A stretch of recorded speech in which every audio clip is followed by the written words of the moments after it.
नमस्कार दर्शकों, open ideas के इस नए एपिसोड में आपका स्वागत है। आज हमारे साथ डॉक्टर अजय चौबे जी हैं।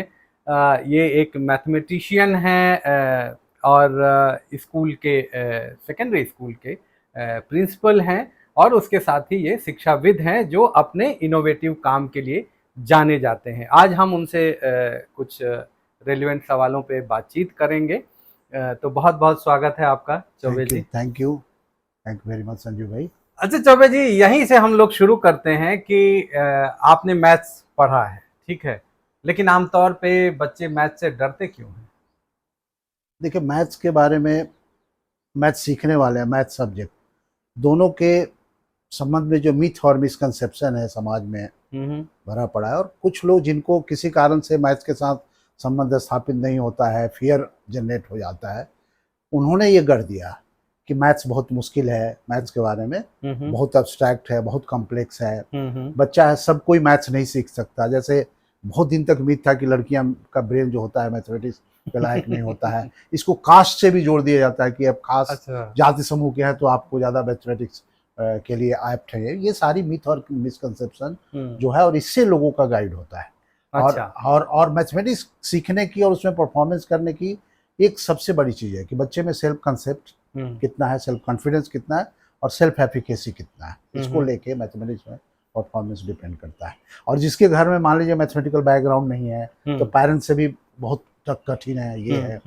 और कुछ लोग और भी करते हैं, टीचर्स भी डरा देते हैं कि भाई तुम्हारा दिमाग मैथमेटिक्स का नहीं है, तुम नहीं पढ़ सकते हो। और एक चीज़ मैंने और देखा है मैथमेटिक्स के बारे में कि लोग कहते हैं कि मैथमेटिक्स पढ़ने का फायदा क्या, साइन थीटा या जीवन में, व्यवहारिक जीवन में क्या उपयोग है ना। हाँ, आपको ये आपको सवाल आता मतलब डिफरेंशिएशन का क्या उपयोग है। है।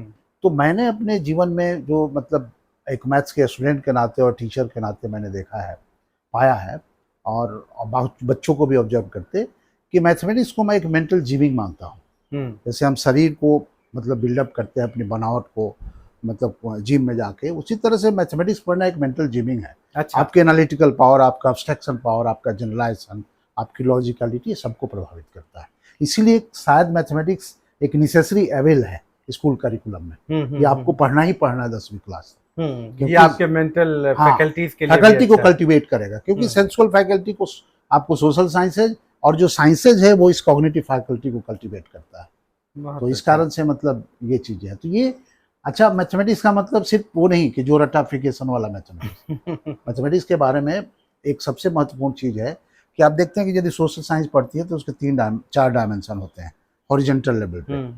कि एक बीइंग सोशल साइंटिस्ट, मतलब आप उसके कंसेप्ट को इंटरलाइज करते हैं, उसकी भाषा को इंटरलाइज करते हैं, फिर आप क्या करते हैं, उसको लेके आप आइडिएट करते हैं, थिंकिंग सोशल साइंटिफिकली। फिर होता है talking social scientifically, and there working social science. Mathematics में चीज मिसिंग होती है।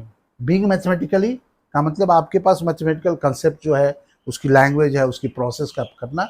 फिर थिंकिंग मैथमेटिकली, तो हम केवल प्रॉब्लम सॉल्विंग दे देते हैं। मैथमेटिक्स को लेके, उसके कंसेप्ट को लेके, जीवन के और आसपास की बच्चों के जीवन के लेवल की कोई ऐसी समस्या उसको हम सॉल्व करने के लिए, प्रॉब्लम पोज करने के लिए नहीं देते हैं। और तीसरी चीज, टॉकिंग तो होती ही नहीं है क्लासरूम में। मैथमेटिक्स टॉक नहीं होता, डिस्कशन नहीं होता है, और एप्लीकेशन अप्लाइड मैथमेटिकली। तो ये 4 जो डायमेंशन है ना, हॉरिजॉन्टल डायमेंशन, ये बहुत इंपॉर्टेंट है। और हमने एज ए टीचर इसको महसूस किया, और हम लोगों ने स्कूल में इसको प्रैक्टिसाइज भी किया है। बहुत बढ़िया। दूसरा इसी से जुड़ा सवाल, कई लोग कहते हैं कि दरअसल मैथमेटिक्स उतना कठिन नहीं होता है, लेकिन मैथमेटिक्स के साथ जो भाषा जुड़ जाती है उसकी वजह से कई बार मैथमेटिक्स कठिन हो जाती है। लेकिन भाषा के सवाल में एक दूसरी बात भी आती है, क्योंकि शहरीकरण धीरे धीरे बढ़ रहा है और अब भाषाएं कुछ खत्म हो रही हैं। तो माइग्रेट करती है जो फैमिली, तो उसकी सेकंड जनरेशन तक जाते जाते उसकी अपनी मदर टंग खत्म हो जाती है। तो बाइलिंगुअल या मल्टीलिंगुअल होने के क्या फायदे होते हैं, क्योंकि आजकल ज्यादातर बच्चे एक ही भाषा बोलना पसंद करते हैं। हाँ, लेकिन देखिए, मतलब मल्टीलिंगुअलिटी जो हिंदुस्तान में मतलब एक बीइंग का स्टेटस है। हर बच्चा मल्टीलिंगुअल होता है। मेरे घर में का बच्चा भोजपुरी भी जानता है, ठीक है, वो भोजपुरी नहीं जानता। मान लीजिए मेरी माँ थी तो बहुत खाँटी भोजपुरी बोलती थी। हाँ, तो जो कि संदर्भ अलग था। मेरी वाइफ जो है, हम लोग थोड़ा सा वो बोलते हैं, वो हिंदी जानती है, अंग्रेजी जानती है। तो मेरे कहने का मतलब ये कि ये आपने बहुत रेलेवेंट सवाल पूछा है कि मतलब हिंदुस्तान में खास करके जो मल्टीलिंगुअल कंट्री है, मल्टीलिंगुअल स्टेट है दिल्ली जैसा, और वहाँ पे मतलब हम इसको हिंदी मीडियम, इंग्लिश मीडियम, है ना, और सिंगुलर वन डायमेंशनल लिंग्विस्टिक मतलब आइडेंटिटी और सेल्फ का निर्माण कर रहे हैं बच्चों का स्कीमा। जबकि आप देखिए कि रिसर्चेज भी प्रूव किए हैं कि जो बच्चा एक से ज्यादा भाषा से जानता है उसकी कॉग्निटिव मतलब पावर प्रोफाइल जो होती है डिफरेंट होती है। दूसरा चीज क्या है कि उसमें मतलब आपको क्रिएटिविटी होती है, वो ज्यादा तरीके से उसके पास जो न्यूआंसेस को समझता है और वो उससे प्रॉब्लम को अप्रोच कर सकता है, उसको सॉल्व कर सकता है। तीसरी चीज है कि उसका जो सोशल कैपिटल बढ़ता है, हाँ, नेटवर्क कर सकता है नेटवर्क उस भाषा बढ़ेगा के डिफरेंट जरिए। भाषा के द्वारा। चौथी चीज है कि उसकी करियर का भी एस्पेक्ट बनता है। और पांचवी चीज है कि भाई वो मतलब एक मतलब ओपन माइंडनेस आएगा उसमें, दूसरे में कल्चरल इंटरकल्चरल एक मतलब बिल्कुल। एक हाँ, लोगों ने स्फीयर में कहा जीतेगा। कि जो दूसरी भाषा सीखते हैं हाँ। तो उससे इम्पैथेटिक हाँ मतलब नहीं, भाषा तो सेंस देखिए होता है। भाषा का मतलब कोई ये डिस्क्रीट मतलब आपको केवल रिसोर्सेज नहीं है कि शब्द और वो, भाषा तो कल्चर का बाय एक पार्ट है प्रोडक्ट ना। है। हाँ, तो कल्चर का कल्चर साथ byproduct में लेके आती है। जी। मतलब भाषा जो है हमारी भोजपुरी में ऐसे टर्म है, हाँ, जैसे जियान करना एक टर्म है, तो जियान का स्पॉइल नहीं है ये, हाँ, जियान मोर देन बर्बाद करना और स्पॉइल करना हाँ, है वेस्ट करने से ना? ज्यादा मीनिंगफुल है ना? तो हाँ, मतलब इस तरह की चीजें जो है जो उसमें जब उसकी मीनिंग में आप जाएंगे हाँ, तो वहाँ के कल्चर कब इस जियान का सब हाँ, उपयोग होता है। हाँ। तो इसीलिए ये बहुत बड़ी जरूरी है। और जो भाषा की राजनीति है वो मतलब ये वन नहीं, डायमेंशनल इसीलिए देखिए लेके जा रही है। हम तो बीच बीच में भोजपुरी के मुहावरे भी यस कलेक्ट कर रहे हैं, क्योंकि वो परंपरा खत्म हो रही है वाचिक परंपरा में। तो जब भी मुझे कोई इंटरेस्टिंग भोजपुरी मुहावरा मिलता है तो मैं बिल्कुल उसको बिल्कुल। भी डॉक्यूमेंट करता हूँ। अच्छा, अलग अलग बैकग्राउंड के बच्चे आपके स्कूल में आते हैं, ठीक है? 2000 से ज़्यादा बच्चे हैं आपके स्कूल में। और ये हम लोग चूंकि एजुकेशन के स्टूडेंट हैं तो हम जानते हैं कि लर्निंग स्टाइल होती है, बच्चे अलग अलग तरह से सीखना चाहते हैं, लेकिन घरों में पेरेंट्स इस बात को नहीं समझ पाते हैं। तो इस चैलेंज को कैसे आप स्कूल में देखते हैं और क्या सोल्यूशन देखिए निकाला आपने? पेरेंटिंग के बारे में मेरा जो एक लर्निंग मेरी रही है as a teacher as a parents भी, कि आज के समय की पेरेंटिंग बहुत ही डायनेमिक है और डिमांडिंग है। देखिए पहले मेरी माँ ने मेरी जो परवरिश की ना, उसके पास एक पेरेंटिंग स्टाइल था, शायद वो अपनी माँ से सीखी होगी या अपनी माँ के माँ से सीखी होगी, और उससे काम चल जाता था। लेकिन आज जो बच्चों की बचपन की जो डायनेमिक्स है, यूथ की एडोलेसेंट की जो डायनेमिक्स है, उसमें पेरेंट्स क्या वो जो सिंगुलर स्टाइल हो फेल कर जाता है। हाँ, एक ही तरह से आप जिसको भोजपुरी में कहते हैं बल्कि कि आप इन्फेंट में सब एक ही तरह से ना हाँ, हकाइए। हाँ, मतलब हाँ। एक पाने से सब बैल के ना हक दबा। तो मतलब उसमें है कि आपको वो एक तो उस स्टाइल को रीइन्वेंट करना होगा, और दूसरी आपकी पेरेंटिंग स्टाइल आपको एडॉप्ट करना होगा, अदरवाइज आप कॉन्फ्लिक्ट में आएंगे। ये तो कॉन्फ्लिक्ट तो दिख रहा है हाँ, कई घरों आप में। कॉन्फ्लिक्ट में आएंगे। तो हाँ। मतलब ये पेरेंटिंग स्टाइल का मामला है, इसमें बच्चों की दिक्कत नहीं है। बच्चा तो अपने इन्वायरमेंट के द्वारा जो उसका मतलब सोशल मीडिया है, जो इलेक्ट्रॉनिक मीडिया है, जो स्कूल है, स्कूल का पीयर ग्रुप है, आसपास के वातावरण सबसे प्रभाव डाल के उसका व्यक्तित्व बन रहा है, उसकी थिंकिंग, उसकी फीलिंग, उसका स्टाइल पूरा बन उसका रहा है ना। सोशलाइजेशन हो लेकिन पेरेंट्स जो है ना स्टैटिक है, तो हाँ। उन पेरेंट्स के साथ कॉन्फ्लिक्ट आप देखेंगे कि वहाँ पे बहुत कॉन्फ्लिक्ट हो रहा है, एक कम्युनिकेशन गैप हो गया। और क्या होता है वहाँ वहाँ बच्चा जो है ना मतलब उसको अभाव हो जाता है उस पेरेंटिंग का। मतलब कहा जाता है ना किसी का बाप होते हुए भी उसका बाप नहीं होता, पेरेंट होते ये भी उसका बहुत पेरेंट बहुत नहीं होता। बहुत महत्वपूर्ण बात आप कह रहे हैं। कई बार हमने देखा है कि मान लीजिए कि माता पिता किसी अच्छी नौकरी में हैं, साइंटिस्ट है या वो हैं, और जो बेटा बेटी हैं वो कुछ क्रिएटिव काम करना चाहते हैं या डांसर का या फिल्म में काम, तो उनको लगता है कि मैं साइंटिस्ट और ये करेगा। और ज़्यादातर पेरेंट्स ये भी देखता हूँ मैं, पीटीए जो पेरेंट टीचर मीटिंग में, वो 6th क्लास से ही टीचर्स को कहते हैं कि मैं बच्चे को आईएएस बनाना चाहता हूँ, मैं आईआईटी में भेजना चाहता हूँ, मैं मेडिकल में भेजना चाहता हूँ, लेकिन बच्चे के अंदर प्रतिभा किसी और फील्ड में कुछ और बेहतर करने की। तो इसमें क्या करना चाहिए पेरेंट्स और बच्चों को, क्या आप देखिए कहेंगे? ये पेरेंटिंग ईगो का मामला है। This is the all this are the function of the parenting ego. आप कहिए या कहिए कि उनका जो है अपनी कॉम्प्लेक्सेज है। जनरली ऐसा पेरेंट्स वही करते हैं जिनका सपना था और किसी तरह से चूक हो गए, तो अपने बच्चे को मीन्स के रूप में लेते हैं। बच्चे को एक एंटिटी। और आपको मैं एक बात बताऊं, इसका कारण है कि जो हमारे यहाँ बच्चे का जो कंसेप्ट रहा है ना चाइल्डहुड का, और चाइल्डहुड किसी का भी, कि जो भी व्यक्ति किसी पे डिपेंडेंट होता है उसको माना जाता है वो सब ह्यूमन है जी, आधा अधूरा इंसान। तो महिलाओं के बारे में माना जाता रहा कि भाई पुरुषों पर डिपेंडेंट है तो उसके पास कम दिमाग है, कम बुद्धि है, उसको हमेशा गाइड करो, कंट्रोल करो। ये दलितों के बारे में बातें रही है, उसी तरह से बच्चों के बारे में भी रही है। आप देखिए हमारे यहाँ अभी भी खास करके मिडिल क्लास में ज्यादा है, आप लोअर क्लास में जाइए तो बच्चों की एजेंसी को लोग रिस्पेक्ट करता है, बिल्कुल बच्चों को ये मिलता है। तो ये पेरेंटिंग जो है ना, ये मिस पेरेंटिंग है, ये वायलेंट पेरेंटिंग है जो पेरेंट्स आजकल है, और यही कारण से है कि आज की जो चाइल्डहुड है और जो यूथ है वो बहुत क्राइसिस में है, जो ऑन्टोलॉजिकल क्राइसिस से गुजर रहा है। नहीं तो जहाँ पे इस तरह का कॉन्फ्लिक्ट है कि बच्चा कुछ और करना चाहता है और पेरेंट्स चाहते हैं कि वो आईआईटी में चला जाए या सिविल सर्विसेज की तैयारी करे, तो क्या करना चाहिए इसमें?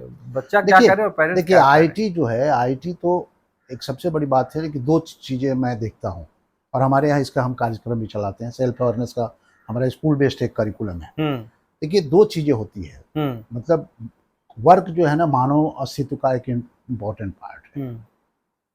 माने काम केवल आपके पैसा कमाने का माध्यम नहीं है, वो आपके सामाजिक और मनोवैज्ञानिक स्वास्थ्य यानी सोशल और साइकोलॉजिकल वेल बीइंग का एक बहुत इंपॉर्टेंट पार्ट है।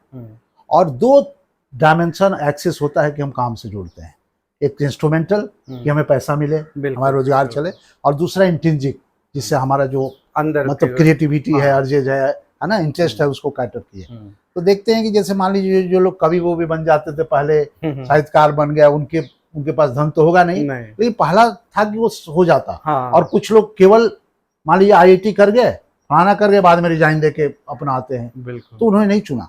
तो कैरियर दोनों के बीच मेडिएट करने की मतलब मामला है कि अपने इंटरेस्ट आपका जो पैशन अपने इंटरेस्ट को पहचान करके देन उसको जो है ना एंटरप्रेन्योरशिप, और वो जहां आपका सेटिस्फाई हो रहा है वो उसका इकोनॉमिक हो। तो पेरेंट्स को ये सीखना होगा। पेरेंटिंग देखिए एक मतलब स्किल है, और एक मतलब आपको एक पर्सपेक्टिव है, इसको सीखना होगा।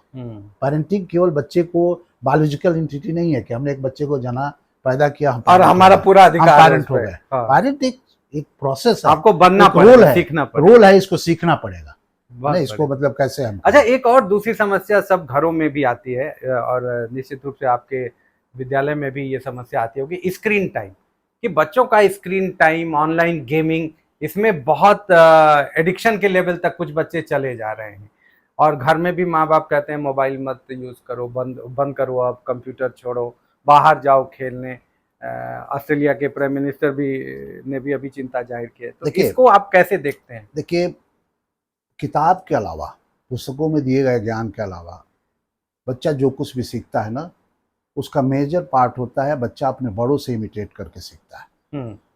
बड़े, और अपने बड़े का मतलब बड़ा भाई भी हो सकता है। ये किसने सिखाया बच्चों को? स्क्रीन में समय कौन बिताता है सबसे ज्यादा? एक फोन है, एक बच्चा छोटा सा बच्चा है, लोग फोन दे भी देते हैं। 1.5 साल 2 साल से, 1.5 साल 2 साल का बच्चा, आपके पास टाइम नहीं, आप अपने में बिजी हो, आप अपने बच्चे को फोन दे देते हो। तो कहने का मतलब ये कि एक जो है कि आप कैसे किसी टेक्नोलॉजी से क्या रिश्ता बनता है। एक बच्चे को जो मिला हुआ है, जो मतलब कहिए स्क्राइब है, जो उसको पेरेंट्स से मिला है, और दूसरा जो अपने पीयर ग्रुप से ले रहा है, तो उसमें तो उनके पास ये है कि भैया ये मतलब इसके साथ जुड़ना है, अपना स्टेटस सिंबल है, यही एक महत्तर है। अच्छा, उसको फ्रीडम भी देता है, कोई वैल्यू जजमेंट उस पर नहीं है बच्चों का, है ना। मान लीजिए कोई किसी से बात करता है सोशल इंटरेक्शन में, तो तुरंत दोस्तों के बीच भी लड़ाई हो जाती है, विड्रॉ कर लेता है, वहाँ कोई वैल्यू जजमेंट नहीं है, ज्यादा दुनिया से जुड़ सकता है, तो ज्यादा फियरलेसनेस है, उनका जो स्वभाव है उसके अनुसार वो ज्यादा एप्ट है।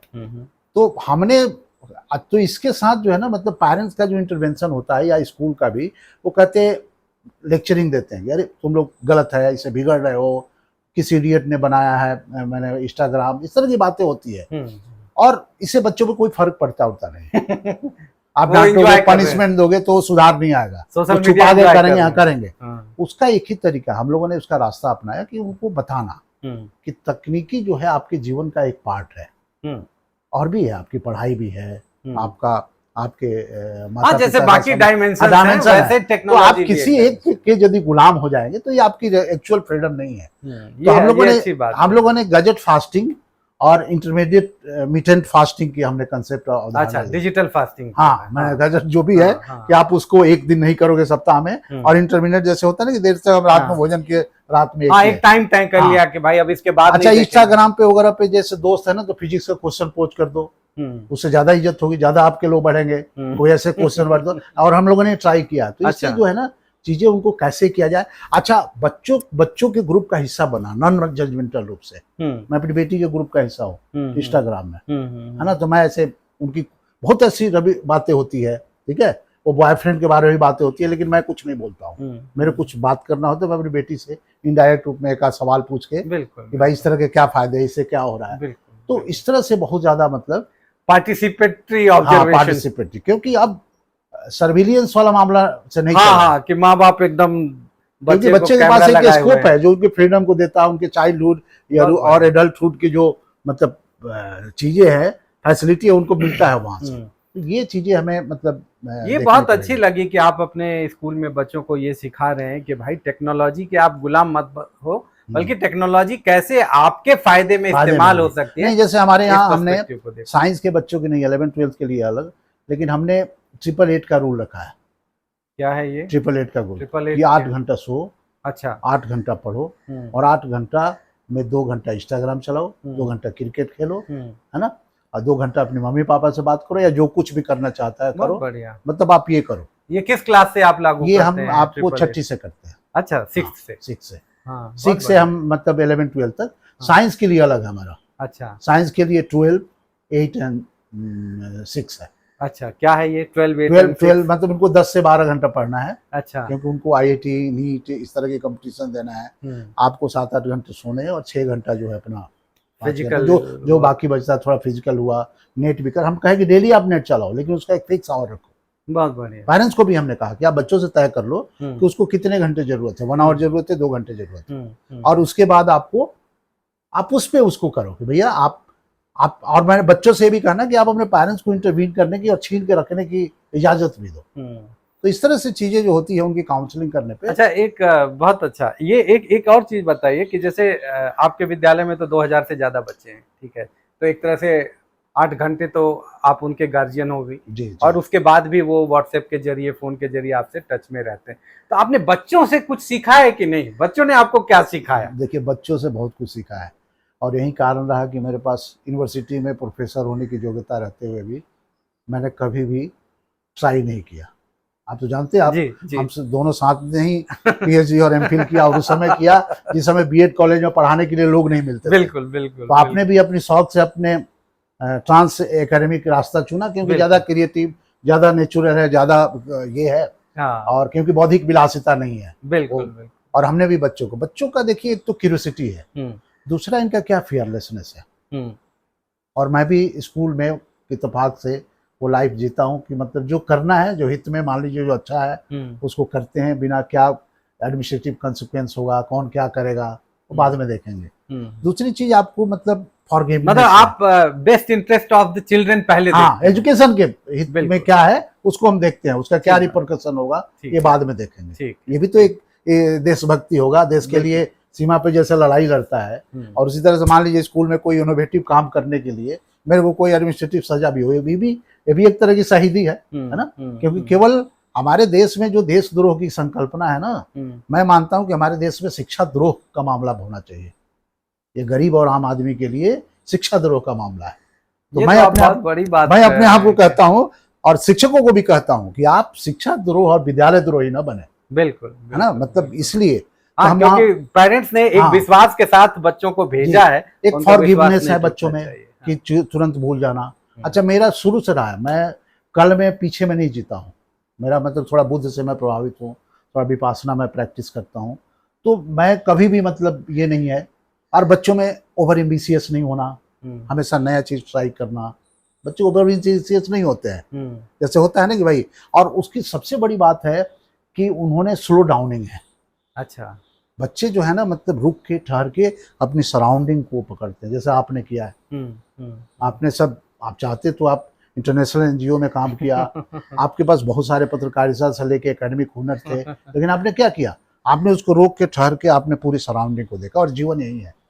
आप अपने जो ह्यूमन एज ए मानव वाले अस्तित्व उसको जी रहे हैं, सभी डायमेंशन पे, कॉग्निटिव, इमोशनल, है ना, मतलब स्पिरिचुअल, सभी डायमेंशन पे। अच्छा, एक जैसे आपके विद्यालय में तो बहुत तरह के इनोवेशन होते रहते हैं। आप पहले भी जब हरिनगर में थे तभी आपने कोविड के दौरान भी बहुत सारा इनोवेशन किया। यहाँ भी आप टीचर्स के साथ, बच्चों के साथ, पेरेंट के साथ नए नए प्रयोग करते रहते हैं। तो क्या आपको ऐसा लगता है कि स्कूल भी कई तरह के होते हैं एक ही सिस्टम के भीतर भी? इस पे मेरा रिसर्च भी है, मैंने इथनोग्राफी किया, क्रिटिकल इथनोग्राफी, और मेरा एमफिल में भी था दिल्ली के स्कूलों में, और बिहार के मल्टी विलेज और मल्टी इथनोग्राफी है मेरी, मल्टी स्कूल। देखिए स्कूल 3 तरह के होते हैं। पहला ऑफिशियल स्कूल, कि मान लीजिए मैं प्रिंसिपल हूँ, मेरे पास क्या आता है कि ऊपर से हेडक्वार्टर से, मैंने डिस्ट्रिक्ट ऑफिस से मेरे पास सर्कुलर और ऑर्डर आते हैं। मैं क्या करता हूँ, हमारे स्कूल में 2-4 बेहतर टीचर हैं, उनको पकड़े हुए हूँ और मैं उनको अपनी लेटर दे देता हूँ, वो चिट्ठी बना के और जवाब हम जैसे क्लास में पहले आगे वाले बच्चे टीचर को पकड़ लेते थे, तो हमने दे दिया उनको कि चिट्ठी बना के और सामने भेज दिया। अब 2:30 बजे स्कूल का टाइम होता है हमारा, 8 से 2:30 का स्कूल है। उसके बाद मैं अपना हाथ मलता हूँ कि आज का स्कूल हो गया, कौन सा आज का दिन कटा। ये ऑफिशियल स्कूल है, कार्यालय विद्यालय है, जहाँ की बच्चे और टीचर दोनों एलिनेटेड है, शिक्षा क्या हो रही है। तो ये इसको मैं कहता हूँ ऑफिशियल स्कूल। दूसरा स्कूल है आपको फिजिकल स्कूल। फिजिकल स्कूल आप जनरली प्राइवेट स्कूल को देखेंगे विद एक्सेप्शन, क्योंकि सोशल साइंस में एक्सेप्शन ऑलवेज एग्जिस्ट करता है, कोई यूनिवर्सल नहीं लॉ होता है। तो वहां जनरली क्या होता है कि आपको एक एम्बियंस होता है, बच्चा डांस सीखता है अपने पड़ोस में पैसा देके, मैथमेटिक्स सीखता है। वो स्कूल वाले क्या करते हैं, बच्चा ट्रॉफी जीतता है उसको छीन के अपने अलमीरे में प्रिंसिपल रख देता है। हमारे सरकारी स्कूलों में भी ऐसे स्कूल है। तो इसमें कौन सा स्कूल है, शरीर से दिखता है लेकिन आत्मा उसकी सीखने सिखाने की है ही नहीं। बच्चा घर पे ट्यूशन पढ़ के और मैथमेटिक्स में बढ़िया मार्क्स लेता है, लोग फोटो खिंचवाते हैं, उसका प्रशस्ति पत्र बुलाइए, कौन सा स्कूल है फिजिकल। और फिजिकल में तो हम जानते हैं ह्यूमन बींग्स फर्जी होता है, क्योंकि होता कुछ और है, दिखाता कुछ और है, कस्मेटाइजेशन के द्वारा ये है। तो ये फिजिकल स्कूल दिल्ली सरकारी स्कूल में भी ये परंपरा मैं देख रहा हूँ कि हो रहा है। खास करके जो बेस्ट प्रैक्टिसेस का एक खेल खेला जा रहा है ना, कि लोग कि भाई मीडिया में कि हम ज़्यादा से ज़्यादा लोगों को दिखाए, वो कुछ और दिखाते कुछ और हो। और तीसरा, लेकिन यदि हम देखें कि मानवता ने स्कूल की रचना क्यों की थी, सीखने सिखाने की प्रक्रिया के रूप में, सेकेंडरी लेवल के सोशलाइजेशन के रूप में, बिल्कुल, है ना। और वहाँ पे क्या था, जो सीखने वाला सिखाने वाला जहाँ भी होते थे वो वहीं स्कूल होता था, चाहे वो बरगद का पेड़ हो, किसी का घेर हो, किसी का दलान हो, उनके बीच किसी मस्जिद हो, पाठशालाएं हैं, मकतब हो, हर जगह आज के चीज में स्कूल है। तो स्कूल को एक लर्निंग ऑर्गेनाइजेशन होता है, और बहुत सारे स्कूल हैं जैसे, और हम भी अपने स्कूल को एक लर्निंग ऑर्गेनाइजेशन, और लर्निंग हमारे दिल्ली में तो ऐसा है कि दिल्ली सरकार ने भी बहुत सारे इनोवेशंस किए, तो हमारे अच्छे डायरेक्टर मिले, हमारे उसको मंत्री भी हमारे, मतलब एक लीडरशिप रही और अच्छी मतलब काम हुआ। तो वो लोग भी कहते थे हम भी लर्निंग ऑर्गेनाइजेशन बना रहे हैं। तो हमने भी यहाँ देखा कि नहीं, ये बड़ा आपने इंटरेस्टिंग बताया। 3 तरह के जो स्कूल है, एक ऑफिशियल स्कूल, दूसरा फिजिकल स्कूल और तीसरा लर्निंग ऑर्गेनाइजेशन। बेसिकली ये तो इवॉल्व होना चाहिए धीरे धीरे, दोनों के इंटरेक्शन से, टीचर और स्टूडेंट के। हाँ, इंटरैक्टिव स्पेस है। हाँ, एक वो जो स्कूल है, देखिए आप एक बात समझिए कि स्कूल का मतलब केवल school is not equal to classroom. School का जो आपका कॉरिडोर है, जो प्ले ग्राउंड है ना, वो these are the important curricular space, जिसको हिडन करिकुलम कहते हैं, इम्प्लिसिट करिकुलम। बच्चा कैरेक्टर और मूल्य वहीं से सीखता है, किस तरह का इंसान बनेगा, इंजीनियर बनेगा तो कैसा बनेगा, वो टीचर के व्यक्ति से। टीचर तो करिकुलर हिडन करिकुलम का एक सबसे इंपॉर्टेंट पार्ट है। हाँ, क्योंकि इमिटेट करेगा वो टीचर, और ये तभी होगा जब इंटरैक्टिव स्पेस होगा। तो एक हर स्कूल एक अच्छा स्कूल क्या है, स्कूल को लोग मानते हैं केवल पेडागोगिक स्पेस। तो मैं कहता हूँ there is difference between tuition centre and school. बिल्कुल, ट्यूशन सेंटर में विषय को सिखाया जाता है कि आप कॉम्पिटिटिव एग्जाम करो। स्कूल का मतलब कि हमारे पास नेचर में, अच्छा हम लोग देखेंगे कि शिक्षा का उद्देश्य, हम लोग भी पढ़ते आए हैं फिलॉसफी में कि शिक्षा का उद्देश्य होना चाहिए होना। मैंने अपने अनुभव से क्या सीखा है, होलिस्टिक डेवलपमेंट भी है, कैसे बच्चों का हो, कि नेचर ने, भगवान ने, खुदा ने हमें 4 फैकल्टी दी है, एक कॉग्निटिव, एक सेंसुअल, एक शरीर और एक कंसाइंस, जिसको लोग कुछ लोग आत्मा भी कहते हैं। तो होलिस्टिक डेवलपमेंट का मतलब जो प्रोसेस ऐसा हो जो चारों को कल्टीवेट करे, बिल्कुल समान अनुपात में। हमें खेल का मौका मिले, स्पोर्ट्स का मौका मिले ताकि फिजिकल ग्रोथ हो। रीजनिंग, लॉजिक, हमको जो है मैथमेटिक्स जैसे और ये सब्जेक्ट जैसे एनालिटिक हो, माने इमेजिनेशन हो, क्रिएटिविटी हो, सेंसुअल हो, कि हमको देखना है कि आपके यहाँ किसी कोई झगड़ा कर रहा है, आप इंटरवीन नहीं कर रहे हो, कुछ गलत हो रहा है आप उस पर रिस्पॉन्ड नहीं कर रहे हो, कुछ गाली सुन रहे हो आप किसी को बोल नहीं रहे हो, यानी आपका सेंसुअल हो, आपका जो अंतरात्मा है कि आप एक मतलब अपनी मूल्य के आधार पे आप एक जिंदा रह नैतिकता का सकते। तो होलिस्टिक का मतलब ये है, लेकिन हम क्या करते हैं कुछ स्किल में इसको कर देते हैं। तो ये सारे डायमेंशन है जहाँ की इंटरैक्टिव स्पेस से बनते हैं। तो हमने जो लर्निंग ऑर्गेनाइजेशन कहा कि एक तो सरकार क्लेम कर सकती है, लेकिन उससे काम नहीं चलेगा। तो इसमें तो शिक्षकों की जिम्मेदारी, हाँ, इसमें आपको जिम्मेदारी से ज्यादा ओनरशिप है। हाँ। जो दूसरा लर्निंग ऑर्गेनाइजेशन है जो हम लोग प्रमोट कर रहे हैं वो है कि स्कूल कम्युनिटी का ओनरशिप हो। और कम्युनिटी का मतलब स्कूल में कौन होता है?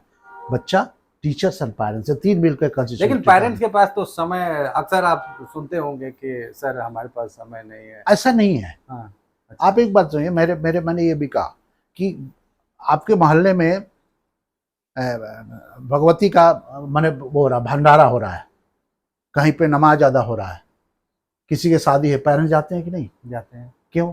उनको सम्मान मिलता है, उनको रिस्पेक्ट मिलता है। पेरेंट्स इसलिए नहीं आते हैं, कोई सुनता नहीं है, केवल कहता है पेरेंट्स से।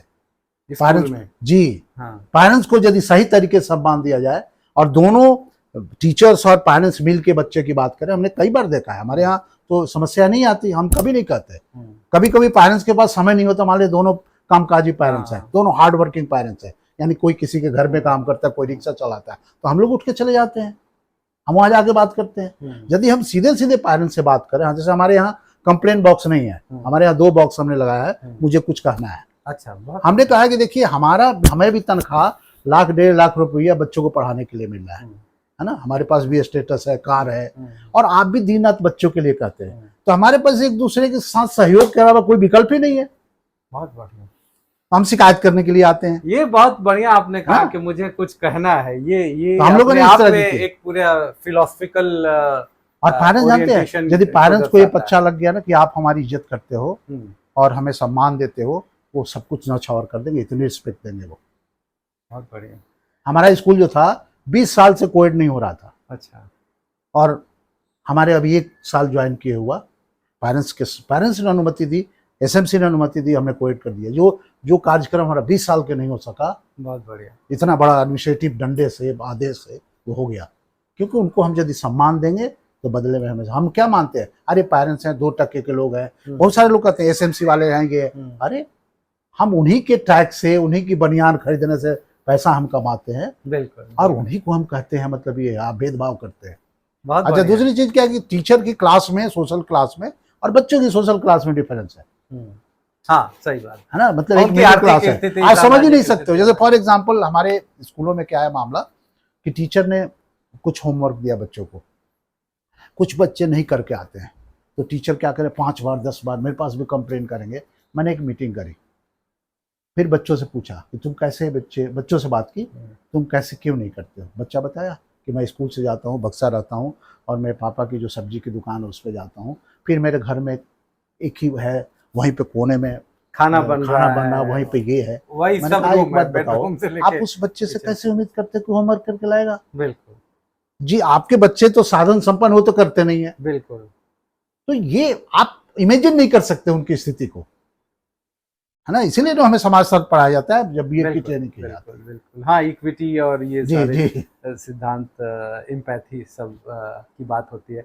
तो बहुत अच्छा चौबे जी, आपसे बात करके बहुत मजा आया, और फिर हम लोग बातचीत करेंगे, क्योंकि कई सारे एस्पेक्ट अभी छूटे हुए हैं, लेकिन बहुत थैंक यू वेरी मच। और आपका ओपन आइडिया जो है, इंस्टीट्यूट ऑफ ओपन आइडिया, एक बहुत ही क्रांतिकारी रिवोल्यूशनरी मैंने कदम है। आप जो भी एक इंस्टीट्यूशनल मतलब लेकुना होता है और जो एक कंस्ट्रेन होता है, उसके बाहर निकल के और आइडिया को नर्चर करना, उसको एक ऑर्गेनाइज करना, उसको सेल्फ देना, एक बहुत ही साहसिक कदम है। और इस तरह की लीडरशिप की ज़रूरत आज के जो सोशल मीडिया और जो इंस्टीट्यूशनलाइज मतलब स्पेस है नॉलेज का, जो कि कहीं ना कहीं से आइडियोलॉजिकल है, उसको ट्रांस आइडियोलॉजिकल स्पेस में ले जाके करना आजकल रियल में सही तरीका है। बहुत बहुत धन्यवाद चौबे जी। तो दर्शकों, आप वीडियो को शेयर करिए, लाइक करिए और चैनल को सब्सक्राइब करिए। हम फिर मिलेंगे दूसरे वीडियो के साथ। धन्यवाद, नमस्कार।